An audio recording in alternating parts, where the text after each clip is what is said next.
Hello everyone, as you all know that we are running our series on class 6 new NCRT, and today we'll be discussing chapter 8, unity in diversity or many in the one. You know, India is a land of diversity, yet all the peoples are living together. That is one of the very uniquest quality that India is having. Okay, so India has a very rich tradition of languages, food, clothing, festivals, and everything. Okay, like if you travel throughout India, okay, like if you are traveling throughout the India and you are traveling by a train or by a bus or anything, you will be seeing many different languages, many different dresses, many different food. हर चीज़ आप देखेंगे, अलग अलग चीज़ें आप देखेंगे, ठीक है। ऐसा बोला जाता है इंडिया में हर 10 किलोमीटर्स पे फूड, क्लोथ्स, देन उसके ड्रेसेस में चेंजेस आने लगते हैं every 10 kilometre they have said. Okay, that's why India has a very rich diversity. If you go from north to south, east to west, so whatever direction you go, you will be seeing multiple things out in the India. Like you know, हमारे India में 1.4 billion लोग रहते हैं, ठीक है, as per like that is around 18% of the world.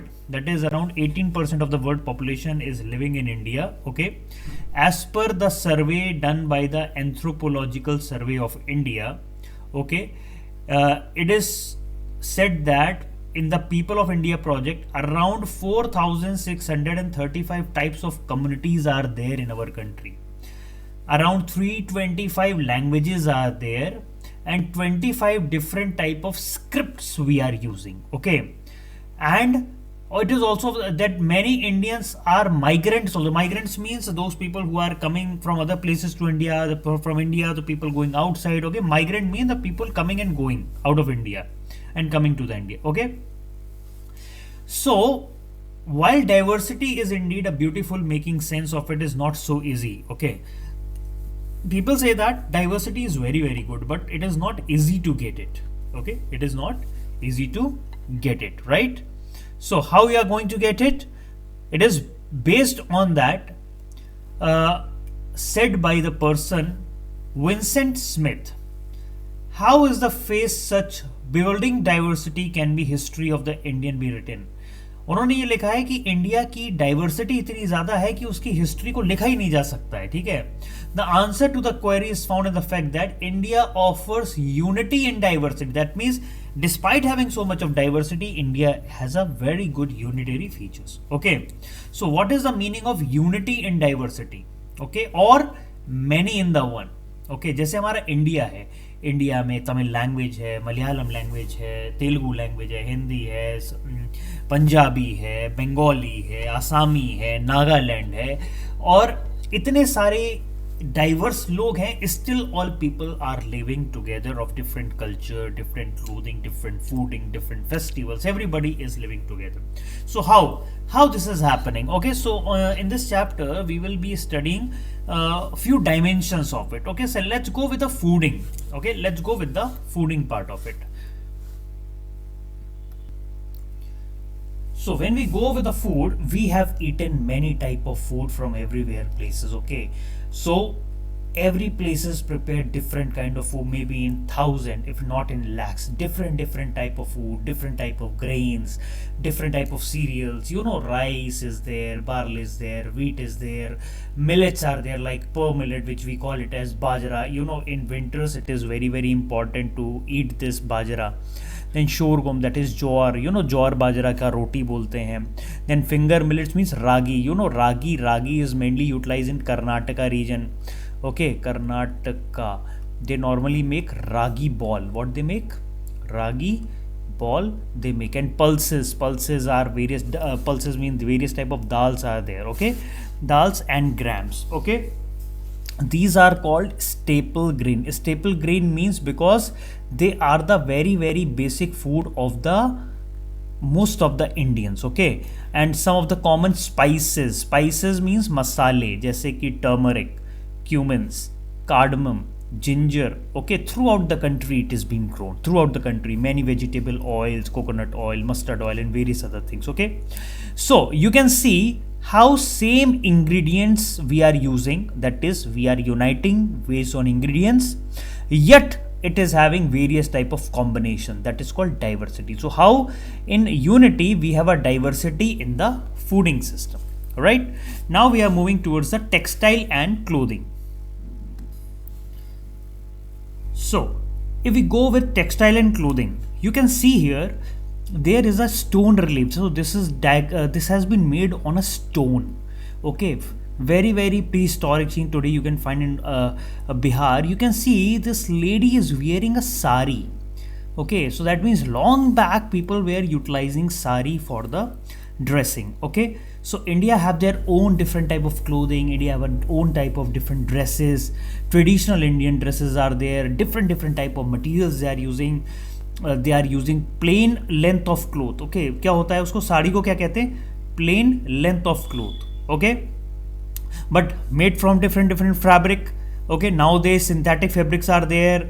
Then we have a Banarsi sarees are there, Kanjivaram saree are there, Pathani sarees are there, Patan Patola are there, Muga Mysore saree is there. Okay, so these are all silk saree. Different type of silk are utilized. Silk material is utilized for making the saree from various parts of the country, from Bihar, from Mysore, from Kanjivaram, from Banaras. Okay, and there are many more kinds of cotton sarees. Some are unstitched piece of clothes are there which are directly being woven.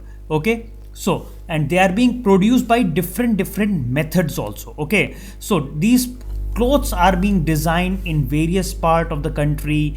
They are being wearing in different parts of the country. Okay, so there is endless variation in clothing, endless variation in the colors. Okay, so I have shown you here, you can see this in the stone relief, the lady is wearing a sari. So this is what has been shown, that in earlier times also people were wearing. So centuries ago, okay, this pics is from few centuries BC. It is not of the AD also, it is of the BCE, before the Christ. Okay, so you know India produced a highest level quality of the finest cotton in the world. That's why Indian cotton textile are being exported throughout the world, and there is no doubt that the Britishers, the Portuguese, and various other colonial power came to India in search of all these cotton clothes and everything. Okay, and there is also one type of printed cotton cloth. This is called chintz. Okay, so this becomes so popular in 17th century in Europe that because of this cotton export from India, their own European dresses sale has dropped very sharply. Okay, just to protect their sale, they have to ban the import of chintz from India. So they have banned this cotton cloth, different type of cotton clothes from India, in order to sell their product. Okay, so this is what the demand of Indian cotton quality was there at that time. Okay, so new every day new different type of technologies are building, new type of clothing is being wearing. People are utilizing various type of clothes. You can see here this some specimen of the Indian textile. So how these colors are being made, how these are being stitched and everything. Okay, so here you can see figure 8.4, we have 6 pictures. Okay, so here you can see how this the sari, you know, sari is being utilized. It is not only the thing that you wear, but it is utilized for multiple purpose. You know, here this sari is holding a child. Okay, so it's like a toy which is like a swinging bowl, and here it's holding a child. Now sari can also hold grains and everything. Okay, if you wanted to carry something, the sari can hold. Sari is also helpful in washing the grains. Sari is also utilized in order to protect you from various type of natural phenomena.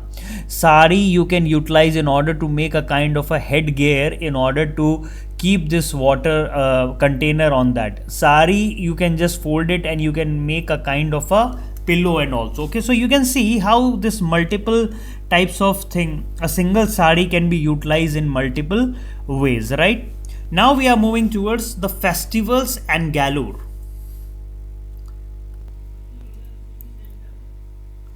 Now India celebrate various type of festival. You know, in India every time is a festive season everywhere. जब भी जाइए festive season चल रहा है, कहीं भी चाहिए festive season चल रहा है. सौरों में भी फेस्टिव सीज़न चल रहे होते हैं. ठीक है, सौरों का भी एक अलग उनका सीज़न होता है, हैप्पीनेस का भी एक सीजन्स होता है. ठीक है, जैसे हम लोग यहाँ पे बात करें, there is one festival which is called Makar Sankranti. Okay, Makar Sankranti. Okay, everybody knows this, right?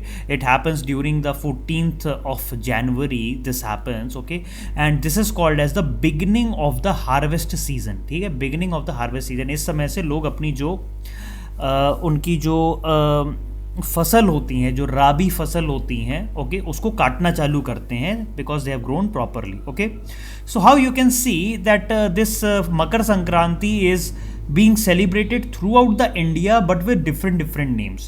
Okay, like in the northern belt you can see till Maharashtra it has been celebrated as Makar Sankrant. Okay, then in the part of some Nepal Khichdi Parva. Okay, Khichdi Parva. Then in Assam it is called Magh Bihu. Okay, in Bengal it is called Poshu Sorganti. Okay, in Odisha it is called Makar Sankranti. Okay, in Andhra Pradesh it is called Peda Penduga. Okay, in Tamil Nadu it is called Pongal.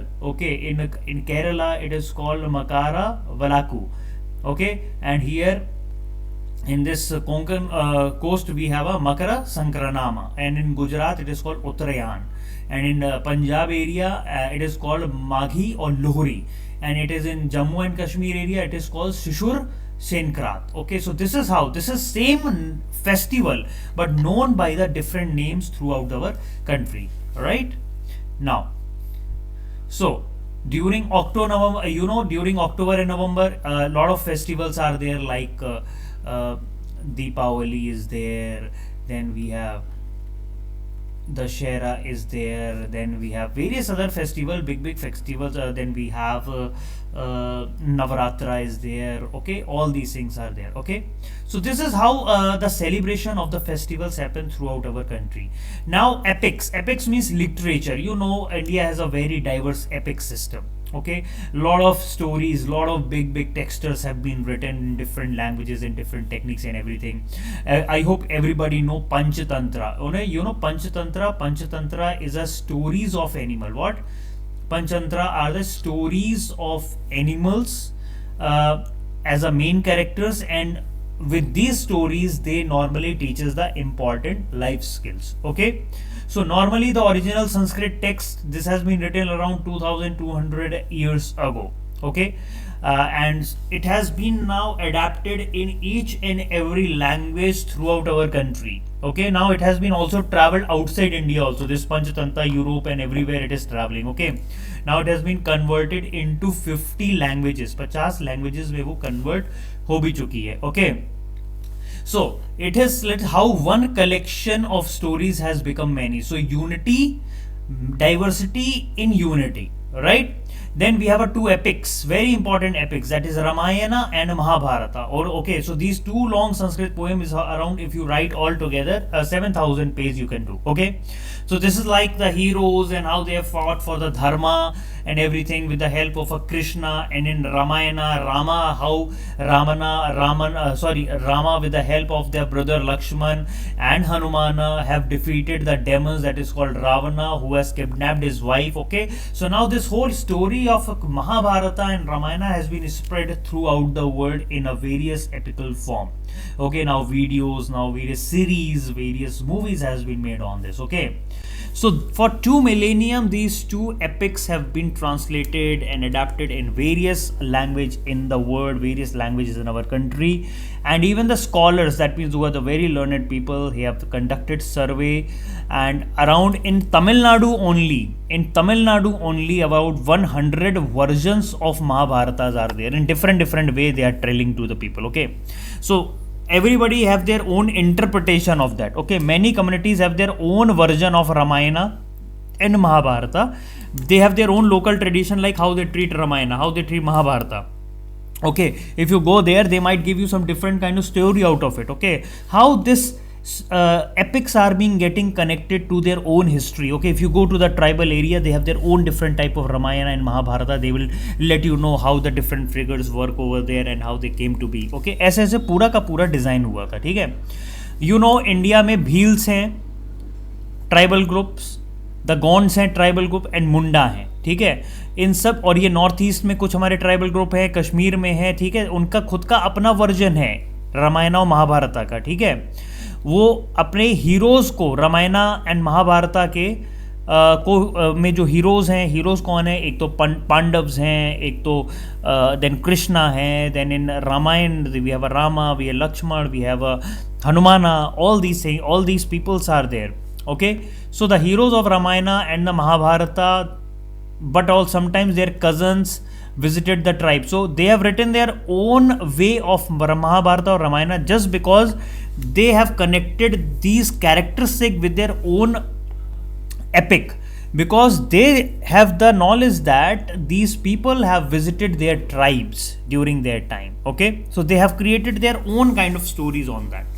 Now there is an anthropologist who study the human, K.S. Singh. He have directed the people of India. So there is hardly any place in India where these Mahabharata and Ramayana has not gone. It is not. You cannot see any place in India where Ramayana and where Mahabharata has not gone, and where the heroes are being not known of Ramayana and Mahabharata. Okay, everybody knows these heroes. Everybody knows who works over there. What all the lessons it has told. Okay, So India has a continued facets of Indian culture, whether it is food, whether it is dresses, whether it is literature, whether it is festival, whatever it is, Indian classical arts, classical architecture. Architecture means buildings and everything. They all show the diversity and unity. You can easily notice, like, there's a lot of diversity is there, but still they have work in unity. That means everybody is uniting on that. So Indian cultures celebrate diversity as an enrichment, but never have lost the unity, and they keep on enriching, they keep on nourishing their diversity with their unity intact. So this is all about this chapter, and I hope everybody has understood that. Thank you so much. I'll be coming with the next chapter in the next class. Thank you so much. Bye bye. Take care.